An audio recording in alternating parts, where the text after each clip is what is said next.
Ruler School is brought to you by Odyssey Games, where you can go to pre-order upcoming Force of Will sets, ccgprime.com for singles and supplies, cardodoko.com for those rulers in the international market looking for product, the Ruler School Circuit Series now offering our 2024 Quarter 1 circuit kits, and our guest lecturer members, Fight Ramen. Class is in session. Hey there, rulers. Welcome back after a long week of Force Will to your favorite ever live Force Will podcast. It's Office Hours, featuring myself, DMO73, and today I'm joined by Paul Reisman. Scream. Scream! Just Paul, though. Scream jumped off the van and rolled a natural, too. It was really unfortunate. If you know, you know. If you know, you know. Just a few things before we get started. If you like what we do, want to consider supporting the channel, you can click that join button down below. It's the easiest way to support us financially, or you can always just watch the videos, give them a like and a subscribe. One thing to keep in mind, though, especially with the new series that we are starting premiering tomorrow for everyone else, is that members will get to start watching the progression series significantly earlier than everyone else. If you are not a channel member, non-channel members will still get to watch, but you will not get to see them as soon. So if you are a channel member, you get to access the progression series significantly earlier, and I think you're in for a treat with that series. So if you want to consider supporting us, there's some more benefit to it now. Also, you can check our information in the description below for two main reasons. One, the February 10th and 11th Discord circuit for the quarterly circuit is going to be happening. You can go get signed up via our website. There's also a link in the description to World of Fow, our new player locator feature on our website, so you can get a pin plugged in and find a store near you, as well as get your pin on the board to help players find out where you are, and you can start building community better. So check those out. Those are new, and I think will be very helpful tools. So, Paul, you want to talk spoilers? Heck yeah, man. Let's do it. First off, Stranger Drink, wish the Dracula stuff was better, but hey, at least he got something. The Dracula stuff is cracked. I think. Yeah, please explain to me why you do not think the Dracula stuff is cracked, Stranger Drink. Mikage Rhea cast into free blood that turns on Dracula immediately, and your partner can call your stone for you. I just played a progression game with Paul just for fun, and I was using Dracula, and I was like, man, this guy's really good. You know what would make him even better? If I could also call stone while beating the shit out of everything with Dracula. And oh wait, I can. Getting able to steal your opponent's things every single time you attack or block is honestly pretty dang dope. Just putting it out there. But anyway, let's talk about spoilers. First up, we have some exclusive spoilers that were from the group over in China, which is very cool that they were able to get some. We have Wyvern of Mount Olga, 2 cost 8/6 with quick cast flying. Enter if this card entered the field from your hand or was played from your hand, it deals 800 damage to up to 1 target resonator. Whenever this card destroys 1 or more resonators, if you control a dragon J/ruler, you may banish a fire dragon resonator. If you do, search your deck for a fire dragon resonator, total cost X or less, and put it at the field, where X is the cost of the dragon banished this way, plus 1. AKA Shooting Star Dragon. That's just what you're getting. Or I suppose you could get, I suppose you could really easily get, Electra and Vega, because they're a 3-cost dragon. That's something to keep in mind. That's real.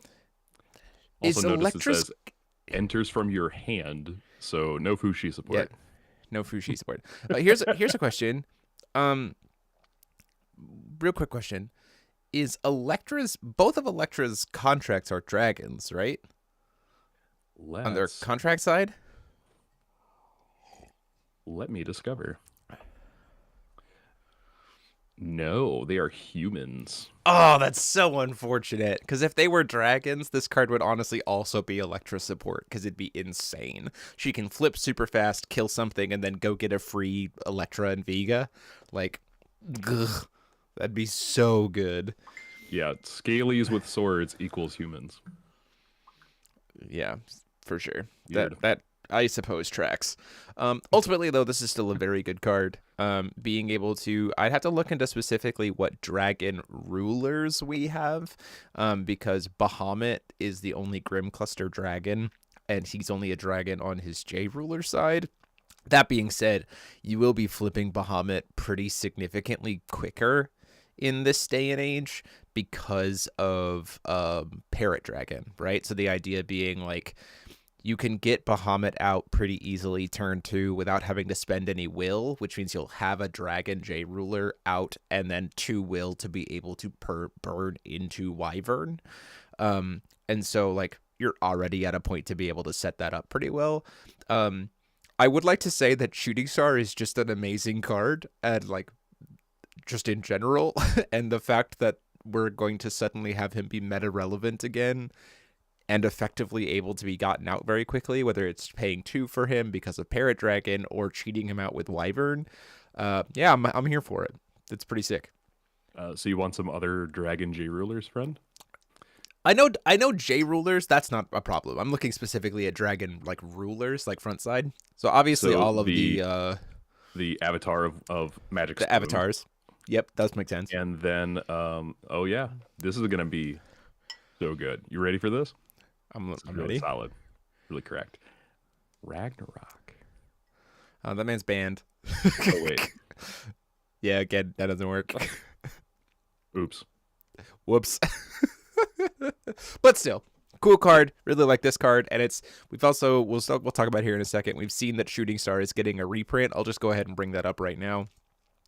It makes total sense that Ultra Dragon Shooting Star is getting a reprint. First off, I do just want to say across the board with these reprints, we didn't talk about it before, bringing old era cards up to this new framing, up to this no black border sides and top like ABC deck printing.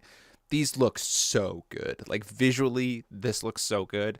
I really hope the company hears the positive feedback of the get rid of the left and right and top black borders and just make everything look like this, because who dang would every card look insane if it's like this. And I think full arts would still look great because you have the foiling, you'd have the no bottom border, you'd have the see-through text box. Like, I think it would be great, but overall getting rid of the top and side black borders on every card moving forward would just be so good because of how good they look. So Just give us bubbles back for simple skills, and then we're good. nah, I'm okay. I've moved on. And say like, oh, that's a simple I've skill. moved Like on. I can do that. That's all I want. So Shooting Star's coming back, which is great. It's really nice, and alongside with good ways to bring him out, which is great. Next up, we have Heavenly Magic, a green ancient magic. 1 green, target J/Resonator gains +5/+5 and Pierce until next end of turn, which becomes +10/+10 and Pierce if you're playing True Little Red. For 1, that's disgusting. Draw X cards where X is the number of magic stones you control named Featsing, the Holy Windstone. Remove this card in your graveyard from the game. Put a card named Refarth, Castle of Heaven from your graveyard on the bottom of your deck. If you do, recover all magic stones you control named Featsing, which could be multiple stones because of the new True Stone or the new Duplication Stone. This card, the fact that Little Red got a card that cheats Refarth out and recycles Refarth back into the deck suddenly makes Refarth a very good card. Like, pretty dang decent for the Little Red deck. Especially because we'll see from the reprint there. I'll go ahead and jump to the reprint there too. It now boosts Jays. It didn't used to. It used to just buff Rezos. Now it buffs J Rezos. Yep. Also, gorgeous art. Like it looks really nice. But like the older versions of the art and the printing did not make the art look as good as it does now. I don't know what it is. Yeah. But Yeah, I agree. I think the bubble being a lot bigger like takes up a lot more of the card space, and it's just like, I don't know, it just seems like crisper. Like the new frame, even with old card work, it just looks like really finished. Like it looks like it has a really nice finished look to it, and it just looks really good. Refarth getting a buff to J-Res is huge. Like it's only usable in the Little Red deck. You're only ever going to be playing it with Little Red, but Little Red is a fun deck. Like I really enjoy Little Red. I've played Follow the Yellow Brick Road in my like casual progressions pretty much every single time I hit set 2. So it's just like, I'm here for it. Let's play Little Red again. Let's do it. Very cool card to see reprinted. And just nice to have. Next up, we have a card that is causing quite a lot of commotion. This is Furcus, the Demon of Prophecy, a Furcus. 2-cost 2/5 demon, which is searchable off of Summoning Art of Al-Hazred, which we know is getting reprinted.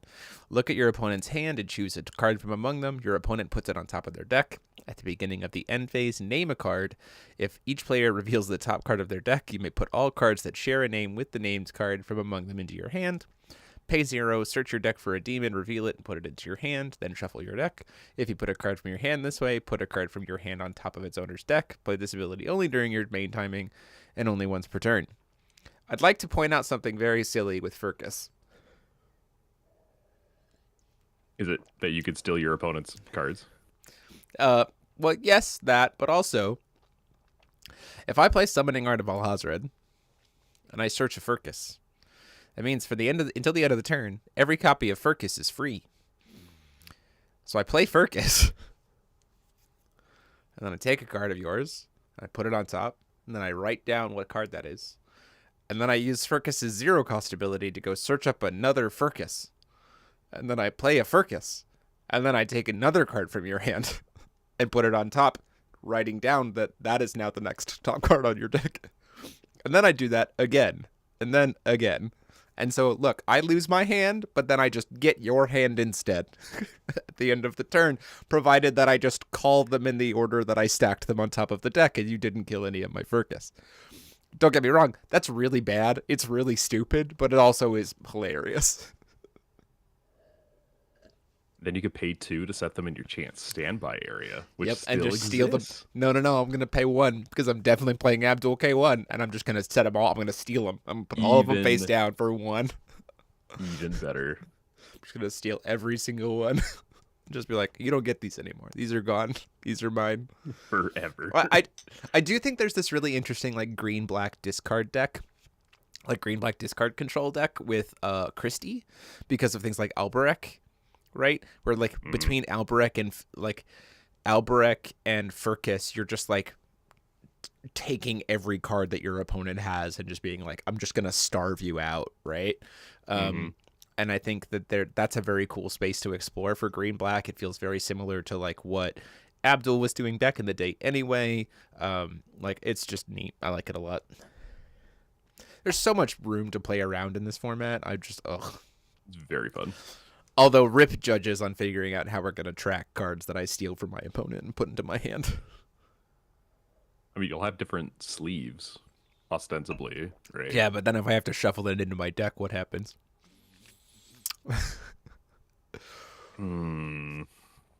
At least the 0 effect says once per turn. Everyone has to have extra sleeves in their deck box. That's true. It does say play this ability only during main timing and only once per turn, but it's per turn per card because it's not this ability of cards named Furcus only once per turn. It's a soft OPT, not a hard OPT. God, I can't believe that we're getting into that lingo.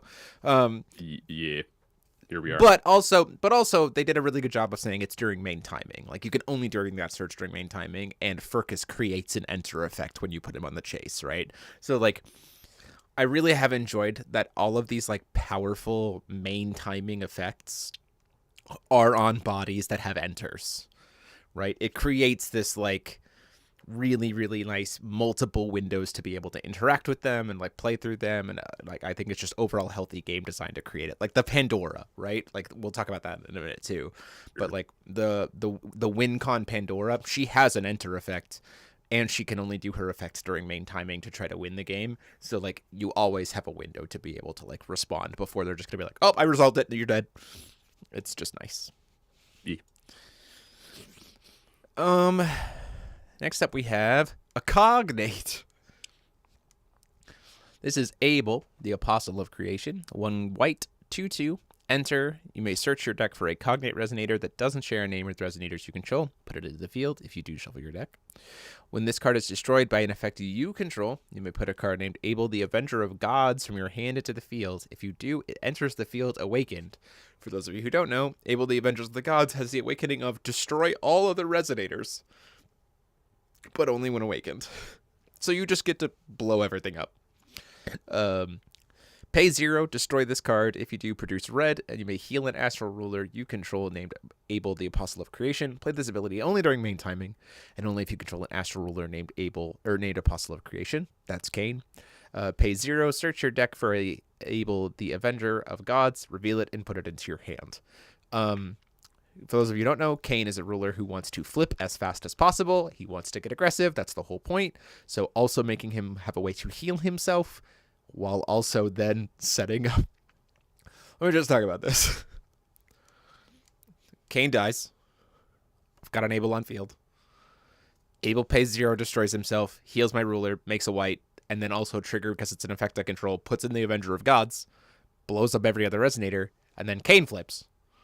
And then Cain can do whatever the hell he wants. So then Cain and Abel are both there, and you get smacked in the face.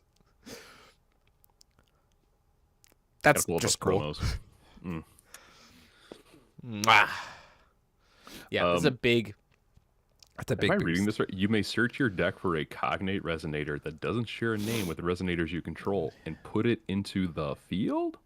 Correct. Not into your hand. Correct. I can just play Zeus Alice. You can just get Zeus Alice. I don't know why you would, but yeah, you could. There's a better cognate that you're about to see, which is the one that you actually want to grab. Oh, okay. I'm expecting a CR update that says your opponent's cards can't move into your deck. That would certainly be a helpful way to address it, right? Cognate is just like the archetype. It's the resonator race. That was what Cain's archetype was called. Don't really know why, but that's what they were called. I'm looking at that. Next up, we have Seth. This is the cognate that you're most likely going to be grabbing off of Abel. The Apostle of Creation. It's a human cognate with Mythic and Eternal. 6/6. Enter. You may put target cognate resonator in your graveyard that doesn't share a name with resonators you control from your graveyard into the field. And whenever one or more resonators are destroyed by an effect you control, your opponent discards a card at random.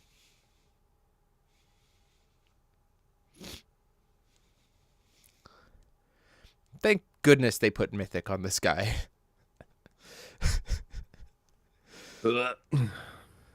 Discard in red white. Interesting. Yeah. Interesting. So this is the one that you're probably grabbing off of Abel. I also do like the fact that if you do a board wipe, you still only make your opponent discard one card, because they said whenever one or more, so it checks instances of destruction, not how many things were destroyed. Thank you very much. Thank you. Yeah, future proofing is nice. This is a very cool card for Cain. Also keep in mind that Cain can just cheat this in for free using Bandolier. I'm telling you, man, these aid sub-rulers are hoof. It's thankfully you can only ever use one aid sub-ruler. You can't be like K1 plus Trials plus Crimson Moon Battleground plus Cain plus plus Bandolier, but still it's very nice. It's very, very nice. And also cool artwork, and cool to see Seth coming back and have such a similar effect to what he did before. It's very cool.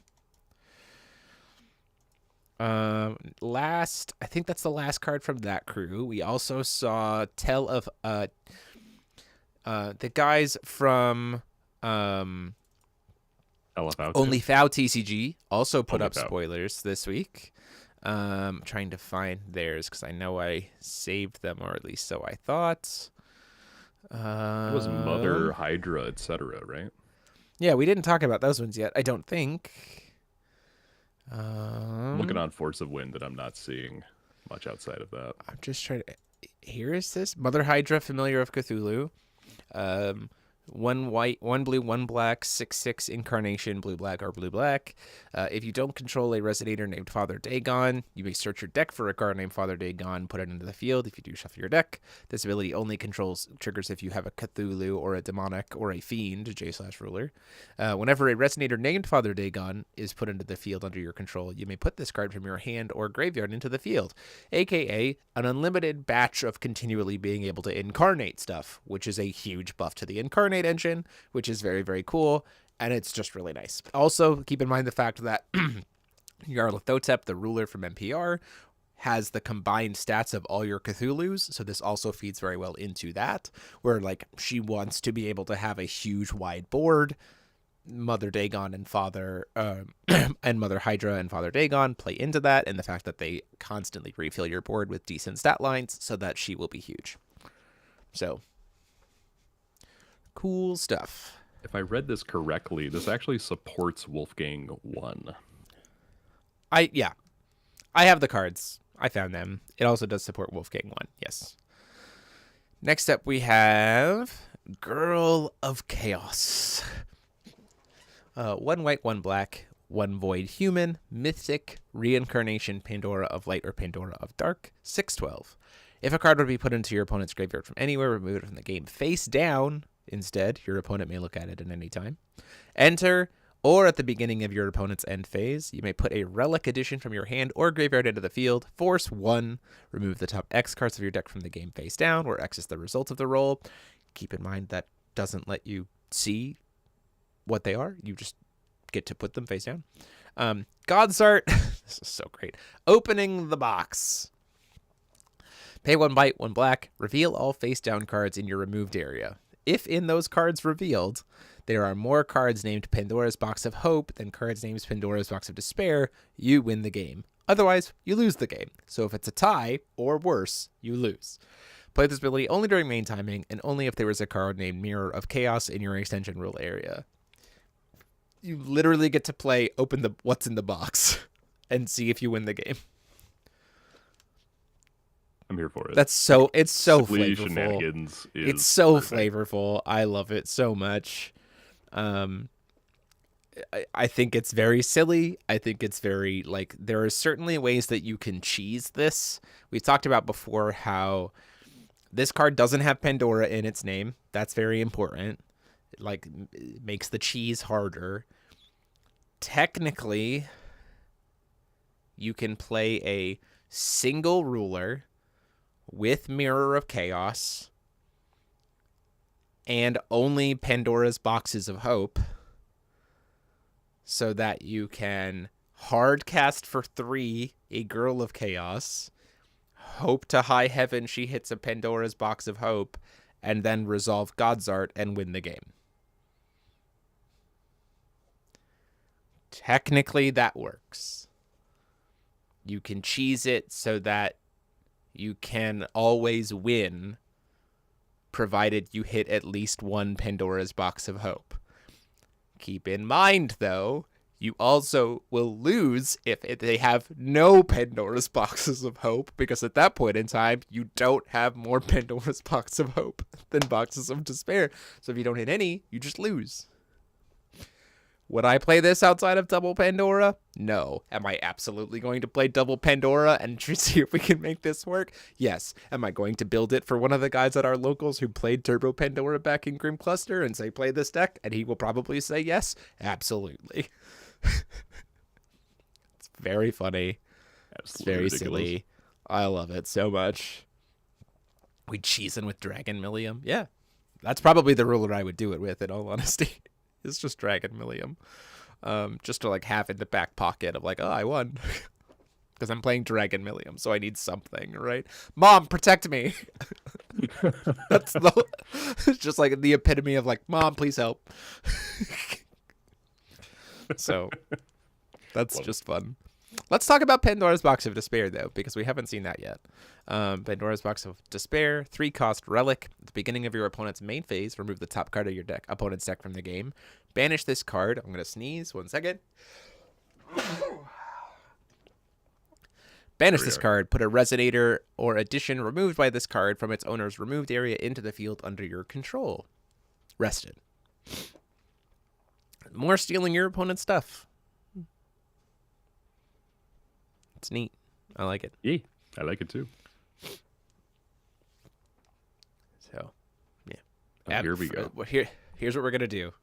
I got it. I don't got it. I was like, we're gonna instant speed Furcus to like take a card from our opponent's hand and make sure we get exactly what we want. And I'm like, oh yeah, but then this doesn't work. It doesn't have an enter effect to RFG the top card. It doesn't work. Excuse me while I dust off my stack of Last Days of a Powerless Dragonoid. Yeah, that's fair. Next up, that's 1, 2, 3. We have our Last Musketeer card, although we haven't seen the final text of One for All at All for One. We have Milady de Winter. 1 red, 1 green, Fairy Tale Count. As you play this card, it's an addition. As you play this card, target a Musketeer J/Resonator you control. If it's a legal target at resolution, it gets added to it. Added J/Resonator gains +4/+4, first strike and pierce. When the added resonator leaves the field, draw a card, you lose 500 life. This becomes a 4/4 resonator, and you put it from your graveyard into the field under your opponent's control. It gains precision, first strike, and bane. And then whenever a resonator with Athos or Richelieu in the name enters the field, this card becomes an addition added to that resonator. So you get to like give them a resonator, and then you play another Athos and you like buy it back. Now my question becomes, my question with this becomes, if I use Richelieu's ability to like put him into the field and then put an Athos into the field, would Milady de Winter go to the Richelieu first because the Richelieu technically entered first?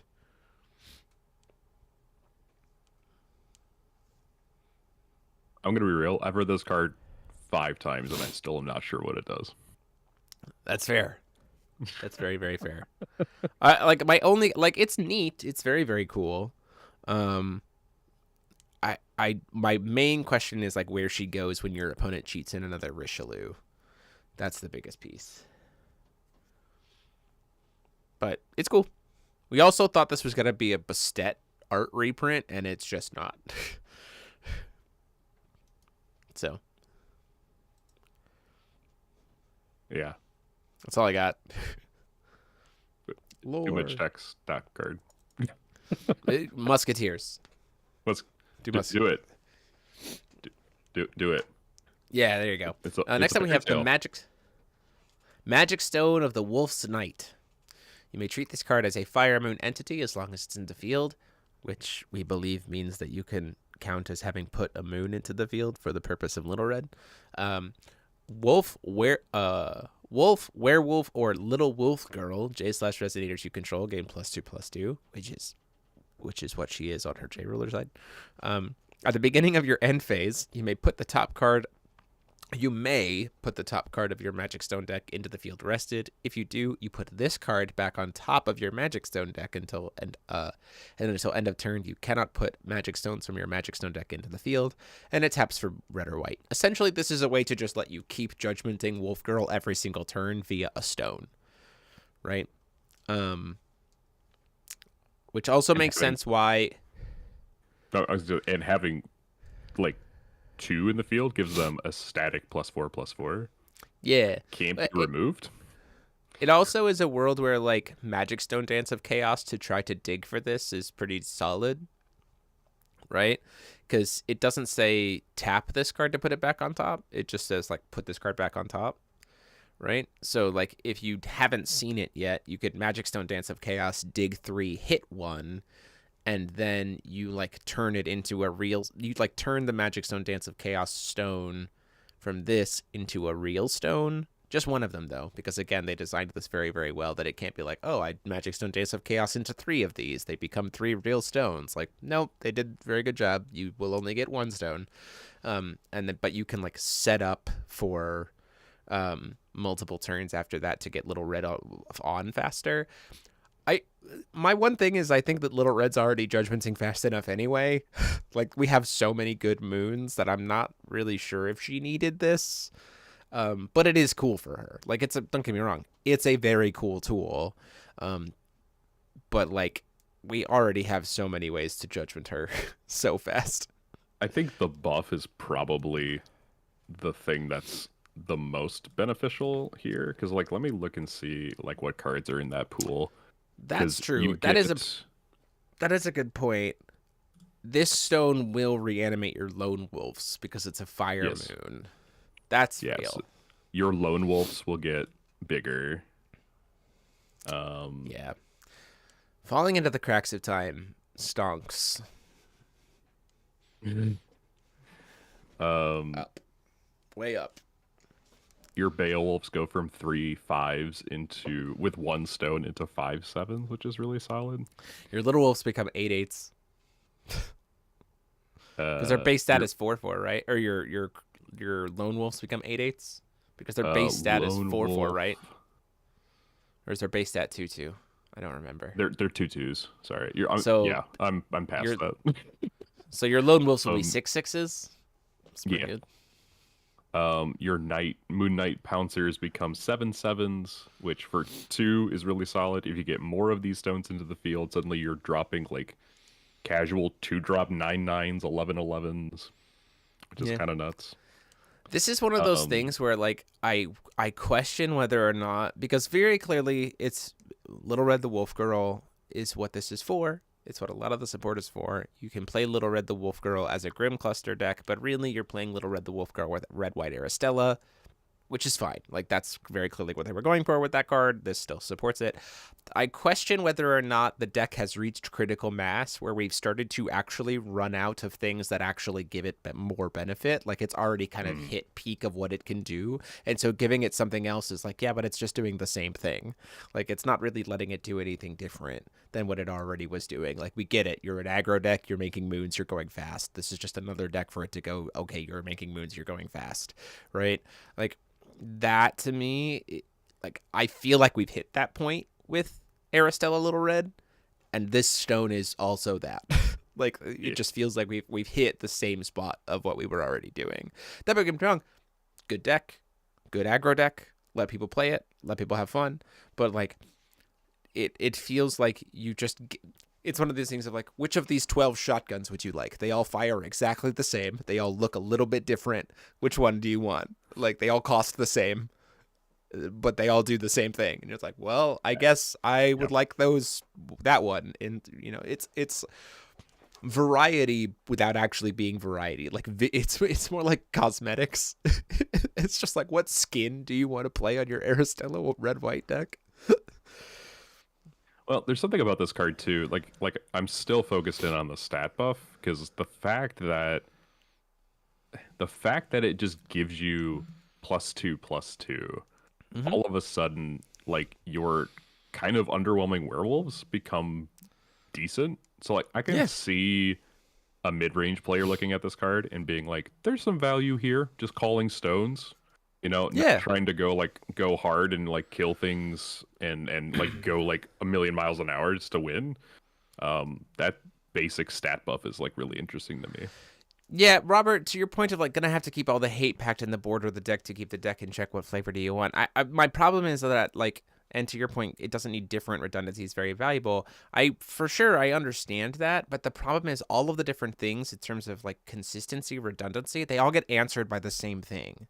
Like I just, if you're like leaning really heavy into I want to flip Little Red a bunch and flip her frequently, I just play Death Scythe. Like 0 cost Death Scythe just absolutely fucking hoses it, right? You're just like, okay, or like I'll play Barrier of Shadows, like,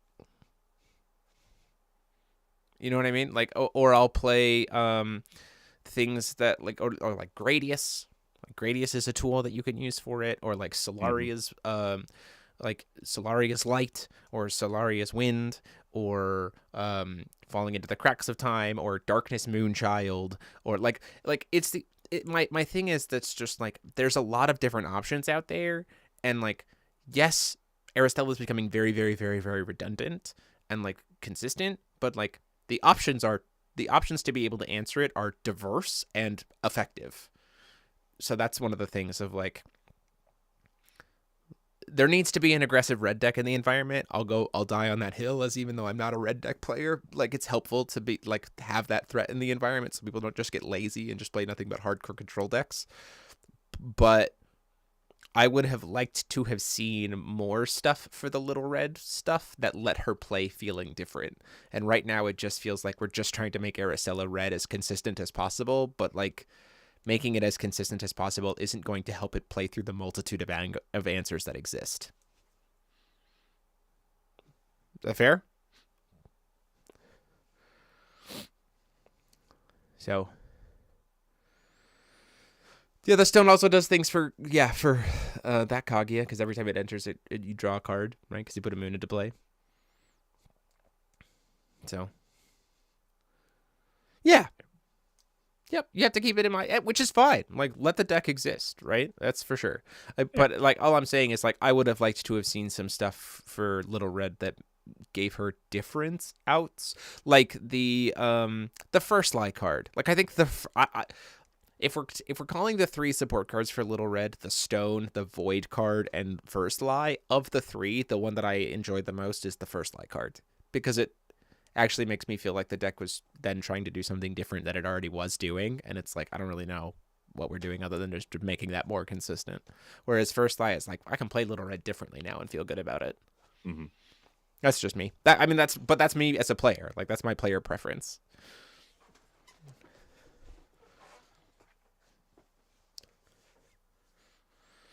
Okay, that's that one. Let's see what was next. That was all the ones from. Let's see, they did Richelieu, Okay, cool. That's all the ones from Only Fow, so that's good. So now we can go back into what we've actually seen from the company, which is Apple Roulette. That was our next one. 3-cost chant. Shuffle any number of cards named Poison Apple, which you can have 10 of, and other cards that have it at its name, from your hand or graveyard into the deck. If you do, repeat the following process X times, where X is the number of cards moved to your deck this way. Put the top card of your deck into the graveyard and check its total cost. If it's even or odd, if it's a chant with Apple in its name, you may destroy a non-Magic Stone entity. Even, this card deals 500 damage to your opponent. Odd, this card deals 500 damage to you. Jeez Louise. What is this card? What is this card? Flavor. Oh, I do need to check something.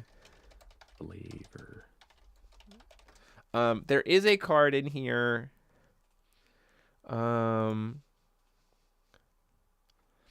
Here's the thing. There's a world where you play a Vega and Electra with a Flame Earrings in the sideboard, so that you can upgrade Flame Earrings and then go ham on Apple Roulette, because Apple Roulette will never deal damage to you.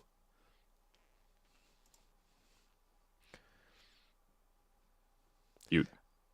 That's a thing. That's cute.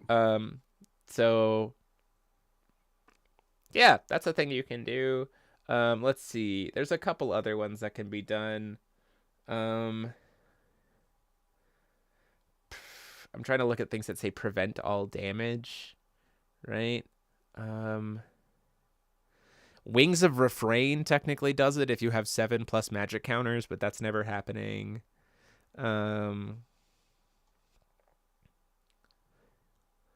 Let's see. Anything like Athena, the 7 Olympians, right? She just says prevent all damage that would be dealt to you. So if you have red-white Athena on board, even without, you just like get to prevent all damage so that you can Apple Avenger. Let's see. Witch of Quenched Fires can't do it because it's only your opponent controls. Lumia, the Princess of Rebirth. I'm not sure how she would help you here. Calamity Shield. Jesus. I love that. No, you just take all the damage. Is it really? I think that's just like you say any damage that's dealt to me just gets redirected to you. So that it's if damage would be dealt by target spell or ability with a single target this turn, it's dealt to your opponent instead. If damage would be dealt to you, it's dealt to your opponent instead. That's a world. Or would this regain not all work life because it doesn't have a single target? No, you just choose the mode of if damage would be dealt to you this turn, it's dealt to your opponent instead. That's one of the moves of Calamity. You just pick that mode. And then you just pick that. It doesn't matter if it has a single target or not. It just... Yeah. Magic Also, cylinder like per game. Lumia Princess of Rebirth, we're not going to use specifically because I think the whole purpose of Apple Roulette is to shuffle like 27 copies of Poison Apple into it. So as soon as we resolve Apple Roulette, you're dead. Like I think that's the point. Is like we're just trying to kill you. So the whole idea is to try to kill you before I die, which means we need to prevent all damage that would be dealt to ourselves. Calamity Shield's probably your best bet, right? Calamity Shield before recovery, move to recovery, play Apple Roulette, and say like, have a good time, which is that they just take the damage regardless. Yeah, and it does make this card cost 1 because it's a card that has Apple in its name, so it only costs 1 red, which is a lot better. This is a very cool card, and like again, Little Red wants to, or like she wants to be pitching apples like crazy. Like that's the whole point of her. She wants to be discarding the apples. So you'll have a lot in the graveyard, especially when you look at this card. We have Bad Apple, which counts as Poison Apple. So not only do you get 10 Poison Apples, but you also get 4 Bad Apples. This card gains Poison Apple in addition to its other names. Discard any number of cards named Poison Apple. Crazy. If you discarded 1 or more cards this way, draw X cards and put X +1/+1 counters on a J ruler you control named Snow White, where X is the number of cards named Poison Apple in your graveyard. At the beginning of your end phase, if you destroyed 1 or more J Resonators you control this turn, which is what happens when you use Poison Apple on it, you may put this card from your graveyard into your hand.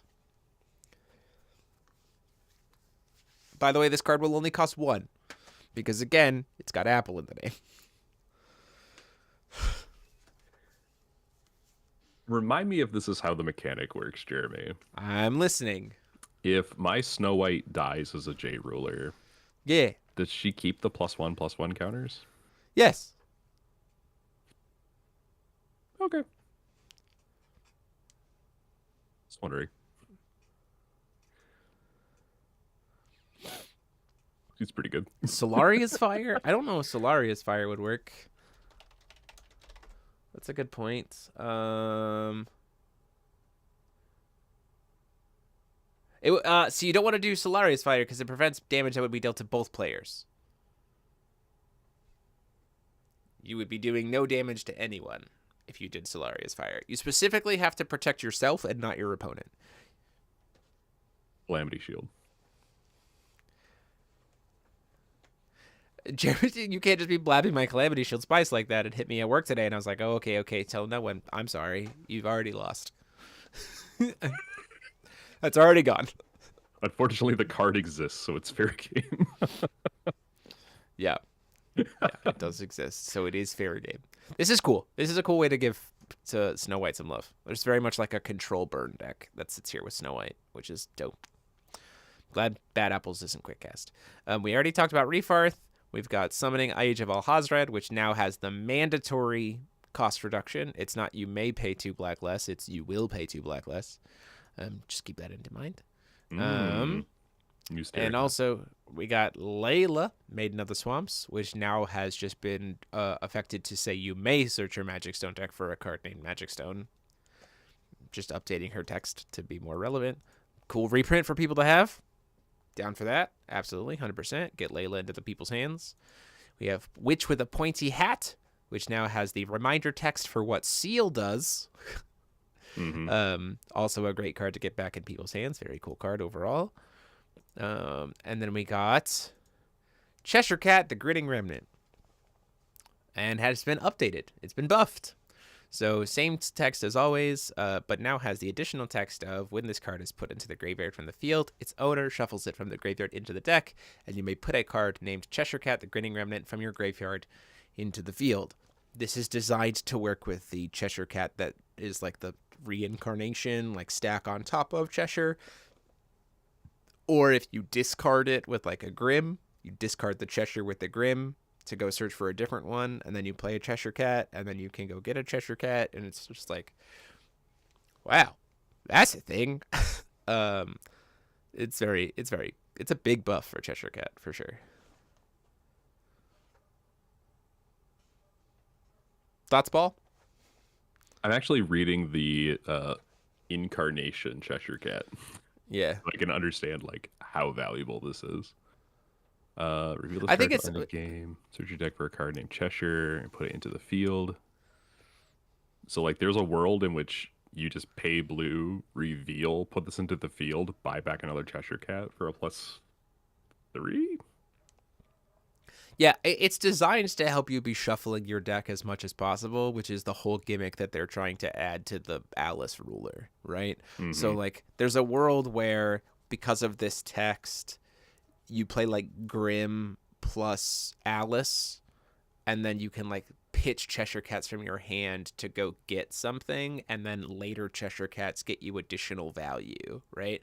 Of like, oh, I've got 2 Cheshires in hand. I played a Cheshire on one. I discard the other Cheshire in my hand, go shuffle my deck, puts a thing on it. They kill the Cheshire Cat. I get to then shuffle my deck, and then this Cheshire comes back, and then that dies, and then I get to shuffle my deck. And so then suddenly you have 3 will for Alice to be able to judgment next turn, and you're like, oh, wait, that's a lot. Like, Yeah. it's very clearly designed to kind of very much facilitate Alice shuffling as much as possible. And the pairing of Alice plus Grim is very cool for that mechanic. I already have a Grim Alice deck designed. Who would have thought, Dan? Who would have thought that you already had a Grim Alice deck designed? Totally makes sense. 100%. Yeah, I'm really interested in the loop that this creates with its upgraded form. Yeah. It's like pseudo incarnation form. Yeah. I'm sorry, pseudo reincarnation. Reincarnation. Yeah. Yeah. Um, fantastic. Like, Yeah. it's just cool that we're getting Cheshire Cat like creep. It also Yeah. is hexproof. You still cannot target your own Cheshire Cat. Nobody can target it. Nobody can target it. So Almerius, the levitating stone.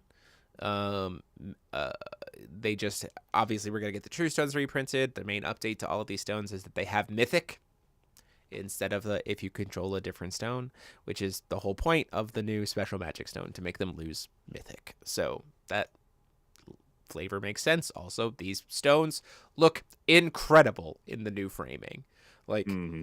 this stone looks so good in the new framing, and I cannot wait to grab Gruus Ballista for every deck that I play. And then we have Dracula, Reborn Vampire, getting a nice reprint. A very cool reprint to see getting into players' hands from Rebirth of Legend. Very cool. We kind of called that shot when we saw Laura like a long time ago, but still cool to see that we were right. Ray Astable getting a reprint, also a good choice here. Has Inheritance, which has the reminder text on it of what Inheritance is, which is, again, very nice. We have what was shown today, which was Suya, Cursed Spirit, Spawn of the Star, which looks incredible. I do want to check one thing real quick here. So I will note it's very subtle, but the text bars on these split cards is more it has its opacity turned down, so it's a little bit more see-through. It's not as dark on all of them. If you actually go and look on Force of Wind, old Suya Cursed Spawn of the Star, the like text box of Suya Cursed Spawn of the Star and Curse of Ragnarok is not it has its opacity lowered, so you can see through it a little bit more. Oh, you mean like the actual like title of the card? Yeah, Right. the actual title of the card. Yeah, Yep. that's very, very obvious when you look at it. It's like, oh, interesting. It's more of a gray with opacity. Yeah. Yep. And it has Yeah. the reminder text of what Remnant is. Just like a little bit of like card formatting there for like, and again, reminder text, which is really nice. Again, this set is so good. This is so good for having the reminder text in for everything.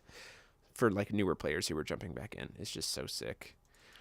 And then we have Aslan, Lumia's Guardian Beast. 2-cost Fairy Tale Beast. I don't remember what that other one is. Lion? Is that what its last subtyping is? I can't Yes, read. Lion. Okay, thank you. 3/5. If you control a J ruler named Sacred Princess of Guidance or Lumia, you may put 2 cards from your moved area on the bottom of your deck in any order rather than pay this card's cost. Enter, remove the top cards of your deck from the game. Whenever a J/Resonator with Lumia enters the field under your control, you may put this card from your graveyard or removed area into the field.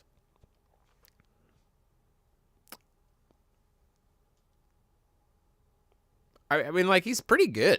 Like, He's not like anything to like write home about and be like, oh, we suddenly broke Lumia wide open. But for Lumia, it's pretty solid, especially when you Mhm. consider how one Aslan will get you another Aslan. So like, that's pretty neat. You know, Priscia's Big Show stuff to be able to bring out all the Aslans all at once. The Lumia split Lumia is really nice. You can Judgment Mhm. Lumia. It helps you fuel up to be able to kind of like recycle what cards you have in the RFG or just like put out a pressure from there. Like, it's not insane. It's very cool for what Lumia is trying to do. So, Java, am I moving? Why would I? Oh, it's because I have less stuff. Because I've organized the office. Good Like, job, Jeremy. You I did actually it. I cleaned cleaned. things. You I organized things. cleaned. You I did it. I did the cleaning. I'm proud of me. And he didn't even hire me to do it. And I didn't even hire you to do it. Yeah, Aslan out of all of the cards that I've seen so far, Aslan is the one that like makes me very excited because it definitely facilitates that like white weenie rush strategy. But Sure. the fact that you get Lumia with another J ruler, like Little Red the True Fairy Tale, means that you could potentially buff these things even further. Yeah. And so suddenly they're like 2-drop big boys, right? I think, Um, I'm very excited for these yeah. and Lumia in general. I'm probably most excited for Lumia at this point. There's this world where like printing support for Lumia is complicated because Lumia as herself at base is already so generic. Like as a ruler, Lumia is incredibly generic. There's nothing about Hmm. her that says like, "Oh, this is what you're doing." She's just the first ruler in Force of Will's history that also used the RFG, right? Like that's her gimmick is also uses the RFG, right? So it's this type of support for her doesn't surprise me, but I'm kind of where Java is. Like, I'm a little bit underwhelmed by this card, but I also think Lumia's Rage is cracked, and I think we're in an age where RFG support is already just really good. Uh, Stranger Jank mentioned that it could be used for, I think you mentioned it, maybe someone else mentioned it.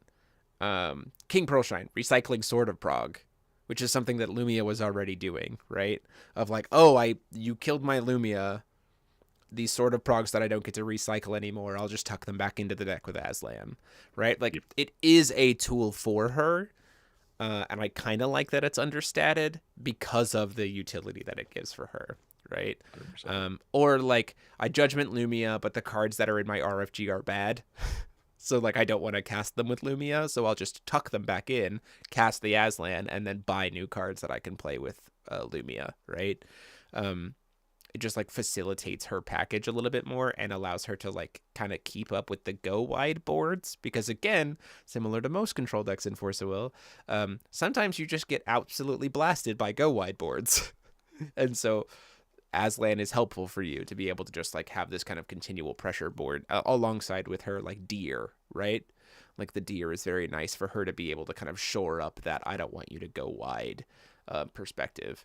Also, notably, it does not have Lumia in its name, so it will not trigger the lion. The Yeah, deer does not. the deer does not. Yeah, the deer does not. But the deer is very good. I like the deer as well. The deer is very good. And then that was our last card for tonight. We're all caught up. We had the big bursts from like all the content creators showing our content, but now that's it's been like this slow trickle from the official Facebook page. All in all, though, gosh dang, this set is a banger. Like 12 out of 10. Like we still have more to see.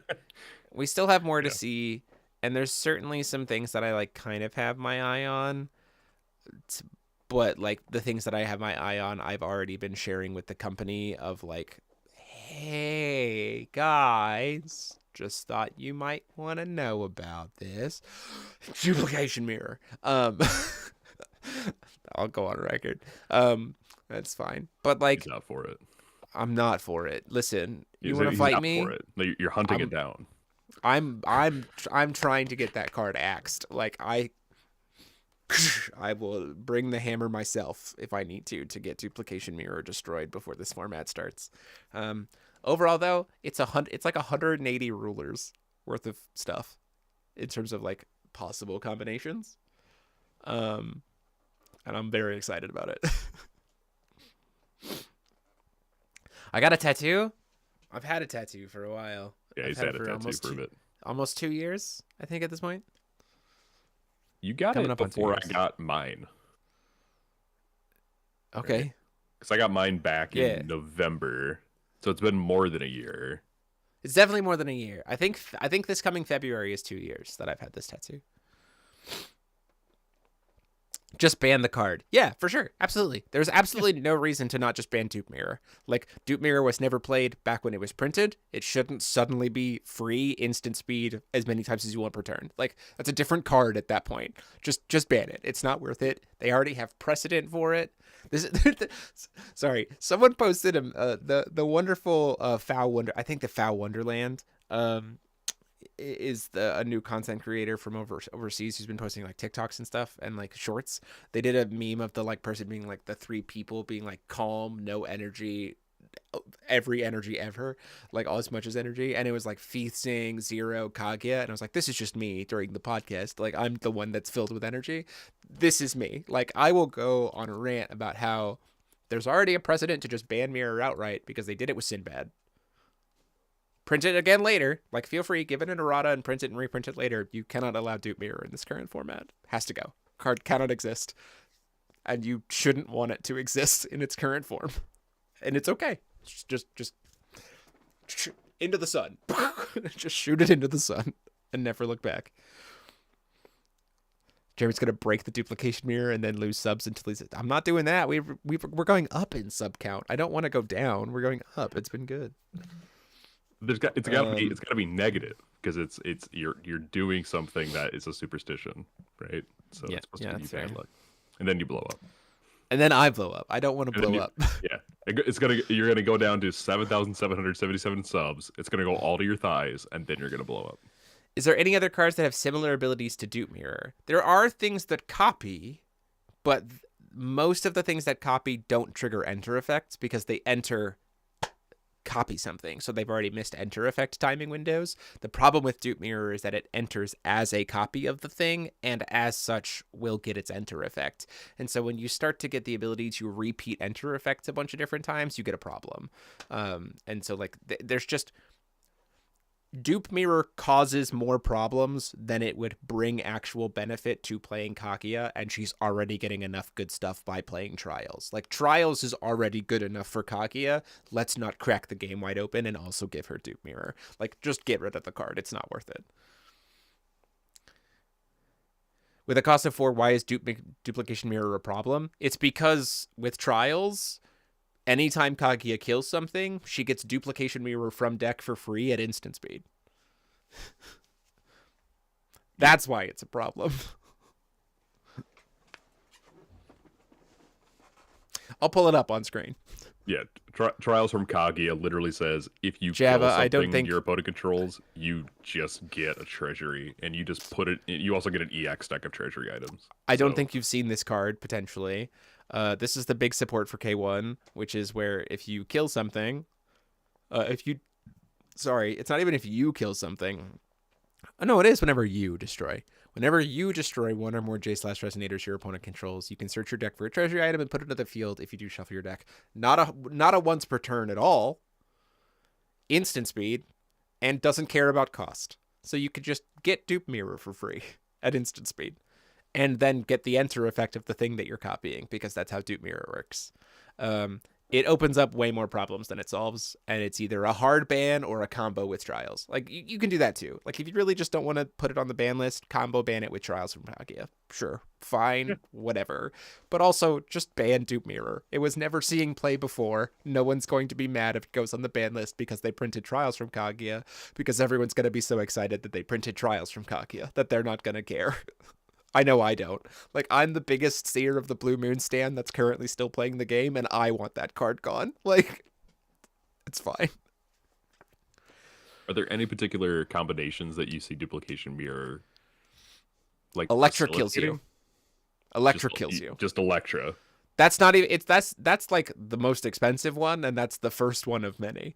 The cheapest one is making Kaguya plus Puss in Boots a 1-card FTK. I'd rather not let Puss in Boots plus Kaguya be a 1-card FTK. Sure. I'd rather not let that happen. Seems I'm not fine even to going to me. explain to you. I'm not even going to explain to you how the 1-card FTK works, because I don't think it's actually going to be possible, because I think they're going to ban Dupe Mirror. But if they don't, Seer plus Puss in Boots needs 1 card in hand, and they kill you. You're just dead. Sorry. I mean, it's no.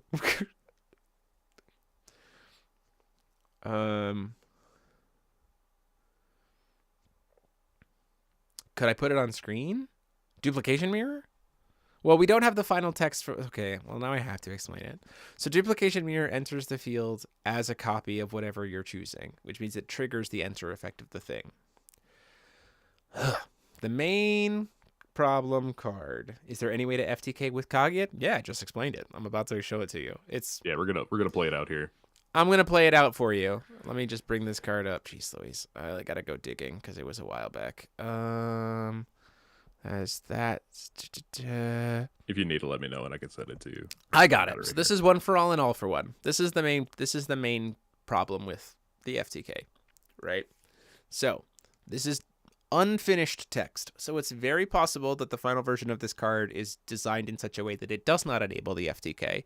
I'd rather just get rid of Dupe Mirror. Like, it's just not worth it. Anyway, so the way this card works is if Duplication Mirror stays unbanned as printed and this card stays as printed, it is a 1-card FTK. Literally all that Seer of the Blue Moon plus Puss in Boots needs in hand is a single copy of All for One, and you die. Because the way it works is you cast All for One will. You search up Athos and Richelieu, which are the Fire Priest and the Edition. You then reveal the Richelieu to give it to your opponent into play tapped, and put an Athos into play. He has Belligerence and Barrier, thanks to All for One, and then you get to search for Amino Habakiri and attach it to Richelieu or to Athos immediately, which makes him a 12/12, where whenever he deals damage to your Resonator your opponent controls, he also deals so much damage to your opponent. Athos then kills Richelieu, which then means that you destroyed one of your opponent's things. You get to go into your deck, get a Dupe Mirror, and copy All for One, and then do it all again. Repeat. Dead.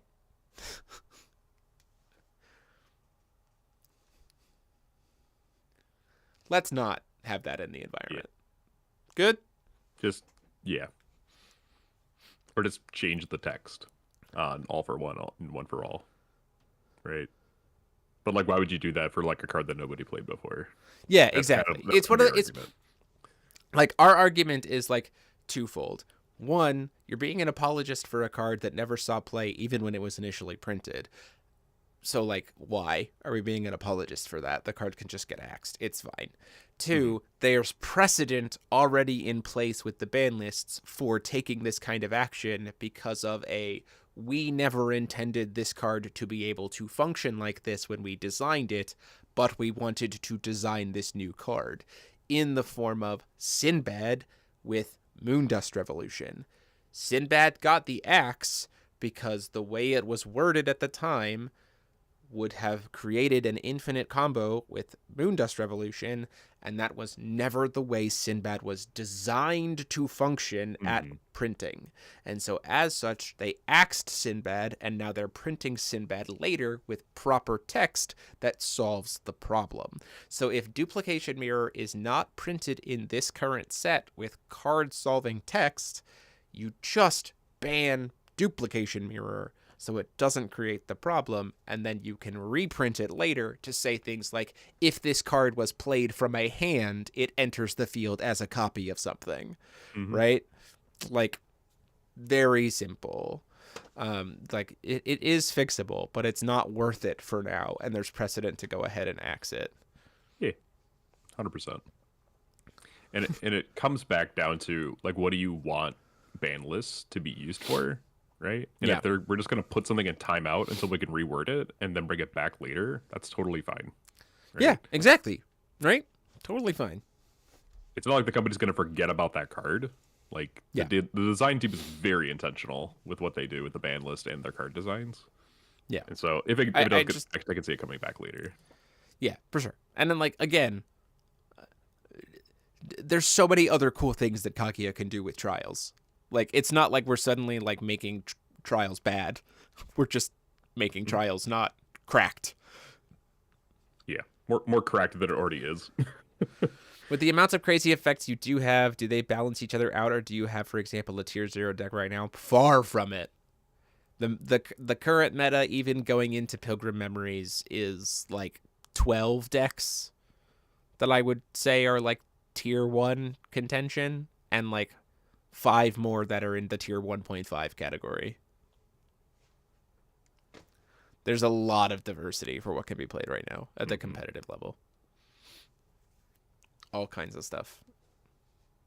Yeah, it's really solid.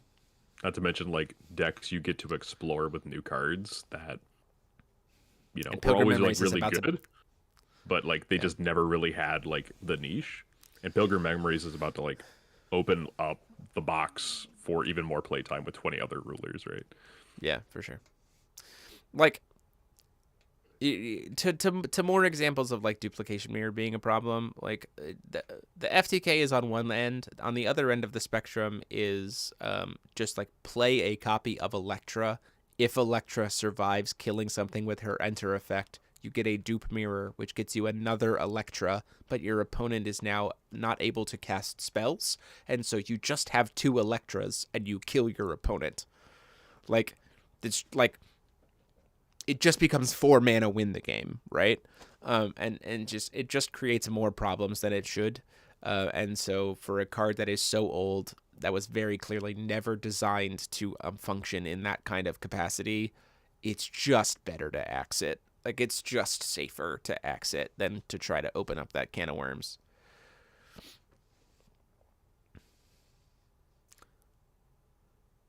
Or you combo trials and puss? Incorrect. Absolutely incorrect. Like the combo ban would be trials and dupe mirror. Yeah, that's trials, the combo. Like it has to be. If you're going to combination ban something with dupe mirror, it has to be with trials. Anything else does not solve the problem. They will just find something else that breaks it. You just ban dupe mirror and trials. That's all you have to do. Do not even let them have the light of day to experiment with trials plus dupe mirror. It will cause problems. Anyway. Does the game have any old, like really old cards which have become broken due to a new card interaction as Yu-Gi-Oh! Mostly have? I mean, I just explained a bunch that involve a card called Dupe Mirror. That's 6 years old. There are certainly some. Athos is, I think, about to be very, very good. Like, Athos and Richelieu with Amino Habakiri in general is about to be very good. Right? Like, Amino Habakiri has always been a card that's been fringe playable, and, like, any ways that we can make it quick cast or that kind of way. Or, like, Athos in general is very, very... Like, Athos is good because of all the cool, dope additions we have. The problem is he's 4 cost, and then suddenly you give him Richelieu, and now Athos is instant speed and free. And it's like, oh, there's some cool stuff that happens there, right? So there's a lot of stuff that specifically this set is going to bring in that is going to be cool to experiment with old cards. Just ban trials? No, absolutely not. I'm trying to get away with I want to get away with doing anything to Pilgrim Memories. I want every card in Pilgrim Memories to be legal on release. But also, like think about the precedent of that, right? Like, people in the community have been very vocal. If there have been critics of that in the community, it's been, why are you banning new cards, right? And people don't like that.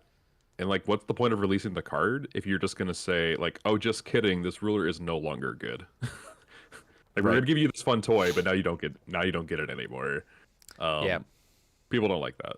So just ban mirror and just errata. Yeah, that's the piece of, like, when people are looking at, like, overall game state health when introducing a new set, when they ban something from the new set outright, there's been complaints. Like, more often than not, it's complaints, because it's like, well, we want to use the new cards as much as possible. And as I review the new set, I'd rather just ban Dupe Mirror and let every card that comes into play in Pilgrim Memories, especially for new players, let them just play with literally everything they just opened without having to worry about looking at a ban list.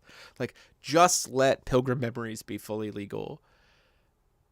It also makes the company look like it's reacting to its own product, which makes them look like they're out of control, a la Konami. So, like, if you're just like, oh, hey, ahead of time, we're just going to ban this card with the release because we know that it's a bad interaction and we're going to re-release it, that seems responsive as opposed to reactive, and that's huge.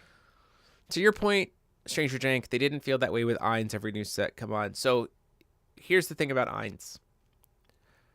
I think Ainz falls victim to the problem that Hero Cluster fell victim to, which is that they overtuned Homeland and they overtuned Ainz reveal effect. So they hit him multiple times, just like they hit all of the Homeland rulers. But ultimately what they should have done was the errata, which I think has now fixed it. Ainz is now still good. I think he's still very much a tier 1, tier 1.5 competitive deck, especially with like aggro token rush. I think that's very still much of a deck that you can play. If they had done that Homeland errata early on, I don't think you would have seen wave after wave of bans with Ainz. Like, I think it would have just solved the problem outright, right? So I would love for Pilgrim Memories to come out the gate with not a single card from it put on the ban list in any way. And I think, that being said, as I read stuff, Dupe Mirror is the way to make that happen. That being said, Peter was trying to joke. Yeah, about banning trials. Yeah, ban trials before it's released. Yeah, for sure. Dupe Mirror, so, like, Dupe Mirror is the card to hit. Yeah. Should be old cards to let the new cards be played. Like all of those like initial cards, like Ainz and like the Homeland rulers that we got in Hero Cluster set 1, all of that was our first entry point, our first foot into a new Wanderer environment. And so there were going to be mistakes. Yeah. And there were, and they fixed them. And very much so. Like, that is a detriment. And we've seen with this R&D team that they are willing to absorb that knowledge and then improve the next set, right? I think that's, coming from someone, which is a very interesting as we're talking about like Grim era, right? Back in Grim era, the mention of the idea of maybe something should get put on a ban list was such a hot button topic, as like, I don't even know if we're ever going to have a ban list because of the way that the company approached set design, card design, meta health design choices. Like, getting them to ban RR took forever. Right? And so more than, because they errated it first and then it finally got banned.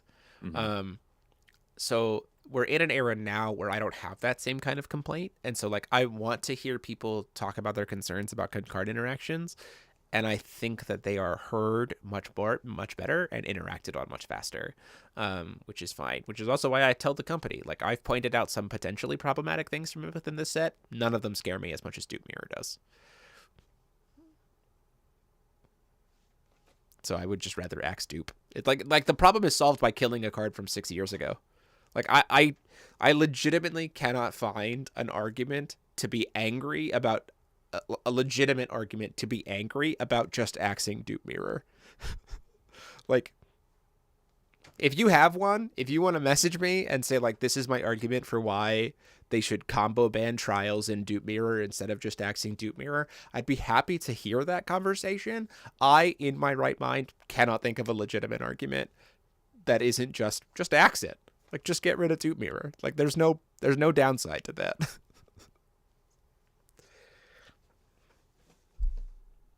We did it. We did it. Everything else seems pretty hemmed in, though. Like, it doesn't seem like there's anything else like super cracked that we've overlooked, because it was like Duplication Mirror was a random treasury item. Is there any other older card that makes stuff ridiculous that you can see outside of Dupe Mirror? That makes it ridiculous? No. That makes it good? Yes, but also let Grim Rulers have good stuff. Like let them Yeah. cook. I think it's fine to give them cool new toys and let them play around with cool new stuff. Yeah. I just don't want it to freaking break the game open. I wish they spoiled cards earlier so feedback could be given quicker. That's very fair. That's a very fair piece. I will say though that trust me that feedback is reaching their ears very quickly. Very quickly. I'm active in pretty much every major conversation. If I see it and I think it's legitimate, within minutes it's been passed along to the proper authorities. What would be the craziest booster that FOW printed in your opinion, a set that would have such problems that they need to fix it with multiple bans or something similar? Was there something like this in FOW's history? New World emerges. Just like the concept of Homeland and Moon Children in general has needed so much tweaking. Like it's so different from what it was initially designed to do that it just needed, like it kind of had the RR effect where like it took them multiple tries to get it right and they needed to get it right. Yeah, but even then, like I wouldn't think it was like, oh, this set was so cracked they had to ban everything. It was more just like we want to bring down the power level because we recognize that the stuff we want to create is not going to make a lot of headwind with this stuff in the metagame. And so Peter because of Eckersley, that, we're gonna I thought that Peter Eckersley, I thought that Fate of the Girl didn't need to be tapped to give a human to your opponent. That leads to FTKs. So the way Fate of the Girl was initially, we're getting into off topic, but it's good conversation. So the way that Fate of the Girl was initially, I can pull it up here, so that we can talk about current text of it. Fate of the Girl, where is that at? That's right. It was early, wasn't it? Yeah. It was still the under development text. No, we got the official spoiler. Here it is. The official spoiler of it was pretty early in the cycle. So Fate of the Girl initially said pay 0, choose a human, give it to your opponent. If you successfully do it, you produce blue-red. Now it says rest, choose a non-token human, or tap, choose a non-token human, give it to your opponent, then make blue-red. It also only says water human resonators instead of just human resonators now. If it was pay 0, give your opponent a human, it created an FTK. Yeah, they heard the feedback and fixed it.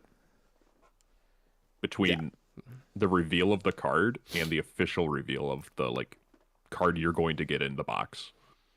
Yeah. That's how quick the change was. Yeah, so the FTK, the way it worked before, was if you had Fate of the Girl in hand and Flighter from the Underground Arena in hand, you killed your opponent.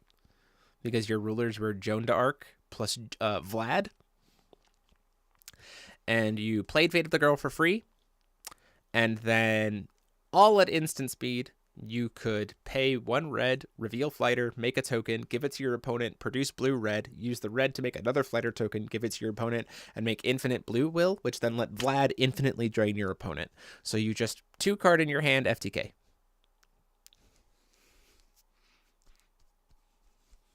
Yay! They fixed it. It doesn't do that anymore. So if I was against FTKs, very, very much so. At least in terms of, I'm going to rephrase that. Current FOW design philosophy and ban list philosophy is the idea of eliminating consistent and safe first turn kills. FTKs are very much possible. It takes work, and they're not safe, but they're possible. In other words, they're jank. Yeah. Or the most glass cannon-y things you've ever seen. Like, you're either all in on your FTK and you lose because of interaction, or I mean, there's no good Force of Will deck that can Tepes. reliably FTK, right? Vlad Tepes, Java. Because Crimson Moon Battleground, you could partner Nameless Grill and Vlad, because Vlad's a ruler from Grim Cluster. You just pay 2 of any color will, and you just drain 2 Drain life. gain. 2. Yeah. Yeah. Fao is very much against it in design philosophy. So aggro decks still exist. We've said before, aggro decks are ones that can absolutely high roll you on 1, can maybe play through on 2, but are shooting to kill you on 3. Like, that's their safe lethal line. Mid-range decks are the ones that are playing on turns 3, 4, and 5. Like, those are the when they're putting the most pressure on you. And control decks are decks like turns like 5 and 6. Like, those are the 5, 6, 7. Like, those are the decks that, like, that's a control. Like, in New Age FAO, that's like the lines of like where the lethals are happening, right? It's like 1, 2, safe 3, 3, 4, safe 5, 5, 6, safe 7. Right? Like, that's the whole point of them. Yeah. And if something comes up in the meantime, like, the company will employ an emergency ban, but like, they're so good at their job, they're like, haven't needed to do that. And we for sure get a ban list with every single set release. Every single set. Yeah. 3 times a year. Or 4 times a year. No earlier than the next set release is also called an established timeline. Hey. But yeah, that's it for us for tonight. We have 1 more week of spoilers. We should be getting the full set release next week, which would be great because there's no pre-release for this week, for this set. If you still need cards, because Odyssey Games is currently sold out, you can go check out Cardo Doko. They are our main source at this point in time to be able to pre-order this set. You are not going to want to miss it. It is an amazing set. Let's do some housekeeping for the rest of the week as we close things out. First off, tomorrow is the premiere of the Progression series. I'm so excited about this project. I have been wanting to do this project for like a year and a half. Paul can attest that I have talked about how cool it would be to be able to do this, and we'll finally be able to do it, which is going to be insane. So the way a Progression series works, if you don't know, you can watch the video tomorrow. Myself and Brandon Bremont, I've roped him back in for it. Each week we'll be opening up a set number of packs of the next set of Force of Will to add to our pool, building a deck with just what's in our pool, playing it out, and seeing who can get the most wins as we go set by set through the entirety of Force of Will's history. So tomorrow is episode 1 with Crimson Moon Fairy Tale. It's going to be a blast. New episodes every single week. Make sure to go ahead and become a member of the channel if you want to see the episodes early. I know that we will be... Episode 1 will be premiering tomorrow, with episode 2 being available to members starting tomorrow, if you are a member of the channel and want to watch it. So a full week early is what we're going to be trying to shoot for with the new Progression series. This Wednesday, we have a feature match between Darktree and Brandheart in the new Chrono Gear element. So that'll be interesting with deck profiles later this week. And then we'll have back next week for more spoilers. And yes, we will be... starting at the beginning, and then we've regressed on the way to. Yeah, that's fine. And then I will be doing a box opening the week of set release for Pilgrim Memories once that's coming in. Fingers crossed we hit a Hyper God pack. Would love to hit a Hyper God pack and be the world's first recorded Hyper God pack. Please, one time. Think of it. The prestige. So yeah, that'll start tomorrow. And then again, if you are a channel member, you get to watch the new episodes a week before everyone else. So episode 1 goes live in public for tomorrow, and then episode 2 up for members tomorrow as well. So that is it for us for tonight. Thank you all so much for being here. And until next time, this has been DMO73, and I've been joined by Paul Reisman. Squeam. Class dismissed. Squeam. We remember Squeam. Squeam.